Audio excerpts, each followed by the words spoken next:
नमस्कार शिक्षक साथियों, आधारशिला सीरीज़ के इस अगले वीडियो में आपका स्वागत करता हूं। साथियों, आधारशिला सीरीज़ के 5 वीडियो अब तक तैयार हो चुके हैं।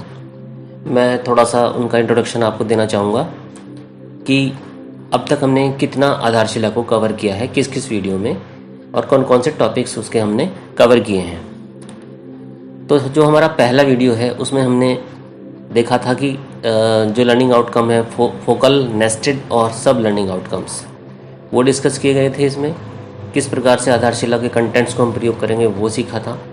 फिर सेकंड जो पार्ट था आधारशिला का, उसमें हमने कक्षा 1 और 2 के लक्ष्य और संकेतक समझे थे। भाग 3 में कक्षा 3, 4 और 5 के लिए भाषा के लक्ष्य और संकेतक 1, 2 की कॉमन क्लास चलेगी, उसके लिए एक साथ बनाए थे। और इसी क्लास के लिए 1, 2 की कॉमन जो क्लास चलेगी, जिसको हम 50 दिवसीय शिविर कह रहे हैं, उसको पार्ट 4 में हमने डिस्कस किया है किस प्रकार टाइम टेबल बेस्ड शिक्षण होगा आधारशिला के शिविर में। भाग 5 में कक्षा 3, 4 और 5 के गणित के लक्ष्य और संकेतक हमने डिस्कस किए हैं। अब इसके बाद का जो पार्ट है, देखते हैं उसमें हम क्या डिस्कस करने वाले हैं। साथियों, इस वीडियो में हम फाउंडेशन लर्निंग यानी कि आधारभूत शिक्षण सीखना, आधारभूत सीखना, जो एक लर्निंग एज होती है, सीखने की एक उम्र होती है, उसका ग्राफ क्या है, उसका क्या महत्व है, वो हम समझेंगे। और इमोशनल एस्पेक्ट ऑफ किड्स यानी कि जो भावनात्मक पक्ष है, भावनात्मक पहलू है बच्चों का, जो उनके सीखने की प्रक्रिया को बहुत प्रभावित करता है, उसको हम समझेंगे। तो आइए सबसे पहले हम देखते हैं कि आधारभूत सीखना है क्या, हम किसे कहेंगे फाउंडेशन लर्निंग। साथियों, मनोवैज्ञानिकों ने रिसर्च द्वारा प्रूव किया है कि बच्चे जो हैं वो शैशवावस्था से बाल्यावस्था तक सबसे तेजी से सीखते हैं। ये जो उम्र होती है उसमें उनमें सीखने की असीमित क्षमता पाई जाती है। एक ग्राफ है जिसको हम ग्राफ ऑफ लर्निंग कहते हैं, ग्राफ ऑफ लर्निंग एज। ये एक तरफ उम्र दिखाता है और दूसरी तरफ सीखने की गति दिखाता है। इस ग्राफ से हमें पता चलता है कि जो बच्चा कक्षा 1 वर्ष की उम्र से 8 वर्ष की उम्र तक सबसे तेजी से सीखता है, उसमें 5 साल से 8 साल तक की ही उम्र हमारे काम की होती है। यानी कि हमारे विद्यालय में जब बच्चा आता है तो वो 5 साल का होता है। इस 3 साल की जो समय सीमा है, जो उम्र है, इसमें वो फास्टेस्ट लर्निंग के लिए तैयार रहता है, उसका हमें सदुपयोग करना है। इस ग्राफ का यही महत्व है। अगर हम इस उम्र का सदुपयोग हमने कर लिया तो बच्चे के जीवन का जो फाउंडेशन लर्निंग है उसको हम कंप्लीट कर देंगे।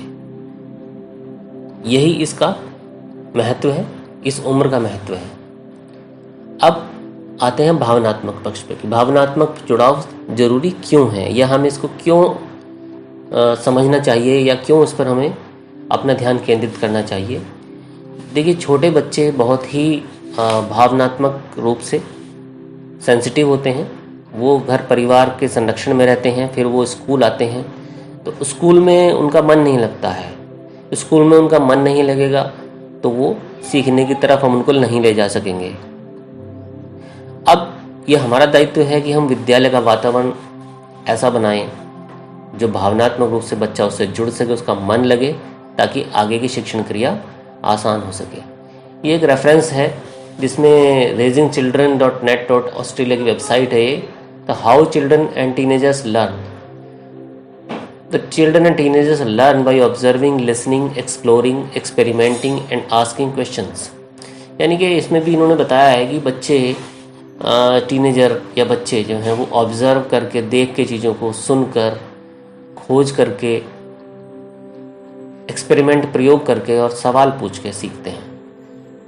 तो ये जो हमारा आगे का आधार है सीखने का, फाउंडेशन लर्निंग का, वो हमने समझ लिया है कि वो आधार हमारा है वो एज जो कि हमें 2 से 3 साल बच्चों के जीवन के स्कूल के लिए मिल रहे हैं। अगर हम इस अवधि को उनके घर परिवार की सीख को समाहित करते हैं, ऐसे शिक्षण अनुभव देंगे जो वो आसानी से उनमें सहभाग कर सकें, तो उनका सीखना आसान रहेगा, वो नॉर्मली और नेचुरली सीखेंगे। क्योंकि जो प्रारंभिक स्तर है उसमें भाषा और गणित ही सबसे महत्वपूर्ण होती है। जिस बच्चे के शुरू के 3 साल 5 से 8 साल तक भाषा और गणित में वो पारंगत हो गया, तो आने वाले जीवन की समस्त चुनौतियों को वो आसानी से पार कर लेगा। देखिए, अगर किसी बच्चे ने भाषा नहीं सीखी तो वो ना तो फिजिक्स पढ़ पाएगा, ना बायोलॉजी पढ़ पाएगा, ना इतिहास पढ़ पाएगा, ना भूगोल पढ़ पाएगा, क्योंकि भाषा ही नहीं जानता है तो किसी भी विषय में वो कुछ भी कर नहीं पाएगा। इसी प्रकार से गणित है। तो अब इस जो आगे का हमारा कोर्स है, इसमें जो ये आगे की प्रोसेस है आधारशिला में, वो यही बताया गया है कि इस 3 साल में हम किस प्रकार से भाषा और गणित के कौशलों के विकास के लिए किस प्रकार से हम गतिविधि आधारित शिक्षण करेंगे। क्योंकि गतिविधियां एक ऐसा तरीका है जिससे बच्चे को हम बहुत आसानी से, बहुत सरलता से उसके लर्निंग आउटकम्स की तरफ ले जा सकते हैं। यही हमारा मेन उद्देश्य, मेन हमारा पर्पस रहने वाला है।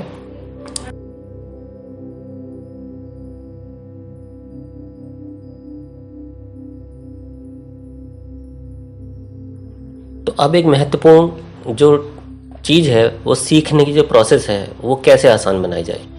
सभी जानते हैं कि बचपन के दिनों में हम सब खेल खेलते हैं और उसमें बहुत आनंद आता है बच्चों को। वो अपने साथियों के साथ में अलग अलग प्रकार के खेल खेलते हैं, भूख प्यास भूलकर घंटों खेल खेलते रहते हैं और बहुत कुछ साथ साथ सीखते भी रहते हैं। आजकल तो तरह तरह के इंडोर गेम्स फैसिलिटीज़ अवेलेबल हैं स्कूल में बच्चों के लिए, लेकिन ग्रामीण परिवेश में वो अपने घर में, मोहल्ले में तरह तरह के नए नए खेल बनाते हैं और उन्हें खेलते हैं। जैसे देखिए, ये एक अपने आप बनाया हुआ खेल है, दोनों बच्चे कितने आनंद से खेल रहे हैं। और इसमें वो अन्य वस्तुएं, अन्य जो उनका बनाया हुआ सामान है हाथ से, वो ठोस वस्तुओं से जो अनुभव होता है उनको, वो उससे स्थायी ज्ञान प्राप्त करते हैं, सीखते हैं, गलतियां होती हैं उनको सुधारते हैं, अपने आप ही नियम बनाते हैं खेल के और उनके पालन करने की भी कोशिश करते हैं। बच्चे गलतियां करते हैं तो खिल्ली नहीं उड़ाते एक दूसरे की, वो गलती करते हैं, उन्हें किसी का डर नहीं होता है, वो गलती करके भी हंसते रहेंगे, अपनी गलतियां सुधारते रहेंगे। वो अपने बनाए हुए खेलों में ही चुनौतियां बनाते हैं, उन चुनौतियों को पार करते हैं और इस प्रकार से उनका आपसी सहयोग के साथ, समूह के साथ कार्य करना, सबकी भागीदारी के साथ कार्य करना, ये सब वो सीख जाते हैं। उनमें चुनौती और जीतने की इच्छा भी विकसित हो जाती है और इस प्रकार से जो उनको ज्ञान मिलता है वो खेल खेल में ही मिल जाता है। इसी चीज़ को ध्यान में रखते हुए जो आने वाला चैप्टर है या आने वाला जो कंटेंट है आधारशिला का, वो तरह तरह की एक्टिविटीज़ से ओतप्रोत है, भरा हुआ है। आगे वाले वीडियो में हम देखेंगे कि जो रोल एक्टिविटीज़ का है वो क्या है, उस पर डिस्कशन करेंगे। एक्टिविटीज़ कितने प्रकार की होती हैं ये देखेंगे हम। तो गतिविधि आधारित शिक्षण के लिए जो अगला पार्ट है इसका, आधारशिला जो हैंडबुक है, उसमें हम अध्ययन करेंगे। Thank you for watching. Vande Mataram.